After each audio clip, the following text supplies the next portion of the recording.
Hello friends, কেমন আছো সকলে? আমি জানি তোমরা খুব ভালো ও সুস্থ আছো। আমিও ভালো আছি। তোমরা কি জানো ইটালিকে বলা হয় দ্য ইন্ডিয়া অফ ইউরোপ? কিন্তু কেন বলা হয়? কারণ হলো এই দেশের rich cultural heritage, strong people to people ties and shared ভ্যালিউজের জন্য। ইন্ডিয়া ও ইটালি এই দুইটি দেশই হলো ancient civilizations with rich cultural heritage. শুধু তাই নয়, এই দুই দেশেই রিলিজিয়াস অ্যান্ড স্পিরিচুয়াল ভ্যালুজ এর উপরেই জোর দেওয়া হয়। আর সেই কারণেই ভারতীয় সংস্কৃতি ইটালিয়ানদের কাছে একটা ভালোবাসার জায়গা। আজ ইটালি ইন্ডিয়ার 5th largest partner in the European union. এই সব তথ্য নিয়ে আজ আমি তোমাদের কাছে এসেছি। Welcome to my channel explore with কল্পনায়। সকলের কাছে রিকোয়েস্ট রইল সম্পূর্ণ ভিডিওটা দেখার। আর একটা কথা বলার আছে, ইটালির সম্বন্ধে এত কিছু জানার আছে যে আমাকে 3টে পার্টে করতে হয়েছে, কিন্তু আমি তোমাদের অ্যাসিওর করতে পারি প্রত্যেকটি ভিডিওই হবে খুব ইন্টারেস্টিং। তাই মিস না করে তোমরা 3টে ভিডিওই দেখো। তার জন্য তোমাদের চ্যানেলটিকে সাবস্ক্রাইব করে রাখতে হবে নোটিফিকেশন পাওয়ার জন্য। তাহলে বন্ধুরা, চলো শুরু করি ইটালির ফার্স্ট পার্ট। ইটালি দক্ষিণ ইউরোপের একটি সংযুক্ত প্রজাতান্ত্রিক সংসদীয় প্রাচীন রাষ্ট্র। এটি ইউরোপীয় ইউনিয়নভুক্ত একটি দেশ এবং এর কারেন্সি হলো ইউরো। এই দেশে সংসদীয় গণতান্ত্রিক রাষ্ট্র ব্যবস্থা রয়েছে। এর উত্তর সীমান্তে ফ্রান্স, সুইজারল্যান্ড, অস্ট্রিয়া ও স্লোভেনিয়া অবস্থিত এবং দক্ষিণে সম্পূর্ণ ইটালীয় উপদ্বীপ। ওয়েস্টার্ন সিভিলাইজেশন অ্যান্ড কালচারের সোর্স হলো গ্রিস অ্যান্ড ইটালি। নানান ভাস্কর্য এবং শৈল্পিক নিদর্শন ছড়িয়ে আছে সারা ইটালি জুড়ে।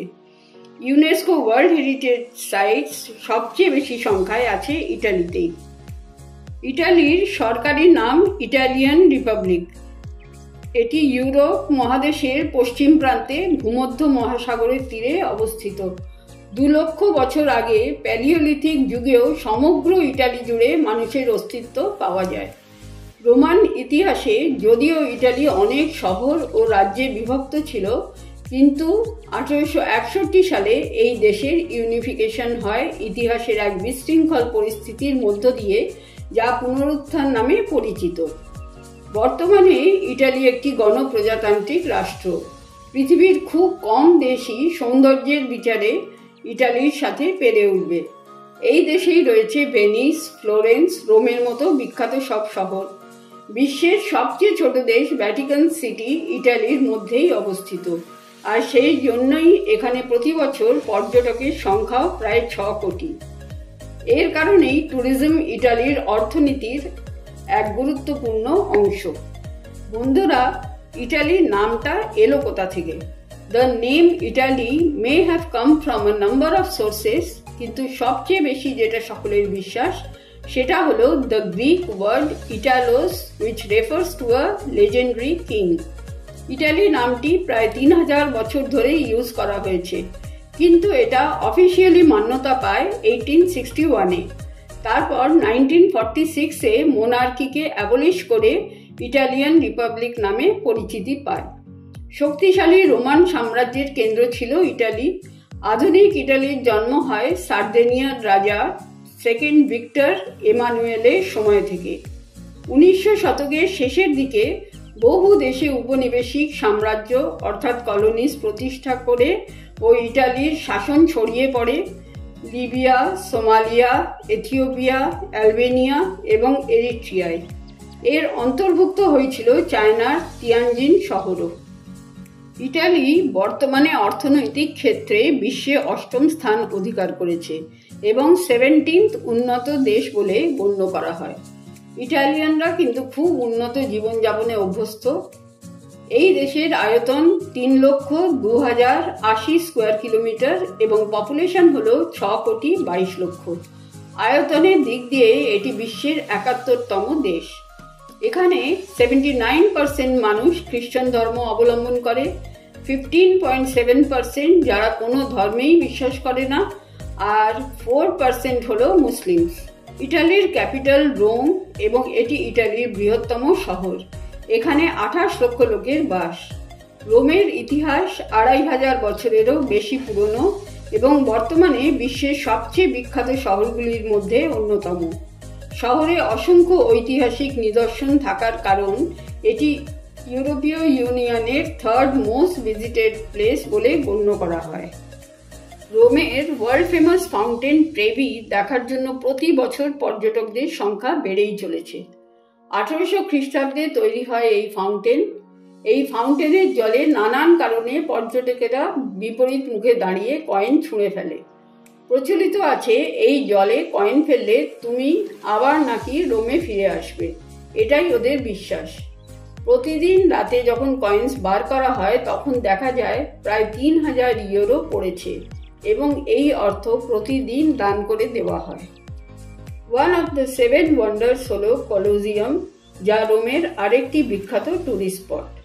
গ্ল্যাডিয়েটরসদের লড়াইয়ের জন্য এই কলোজিয়াম ইউজ হতো, তবে এর নাম আগে কলোজিয়াম ছিল না। যখন এটি নির্মিত হয় তখন এর নাম ছিল ফ্ল্যাভিয়াম অ্যাম্পিথিয়েট্রাম। এম্পারার্স অফ ফ্ল্যাভিয়ান ডাইনেস্টি এটা তৈরি করেছিল বলে এই নাম দেওয়া হয়। 1000 বছর আগে এর নাম চেঞ্জ করা হয়।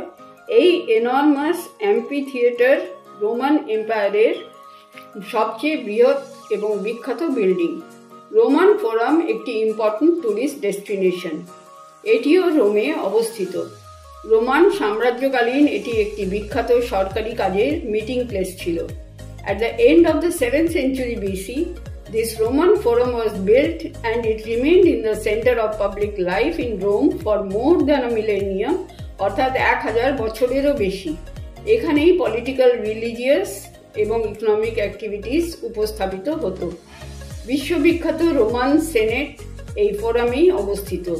যদিও বর্তমানে এই সবই রুইন্ড হয়ে গিয়েছে, শুধু কিছু ভগ্নাবশেষ রয়েছে।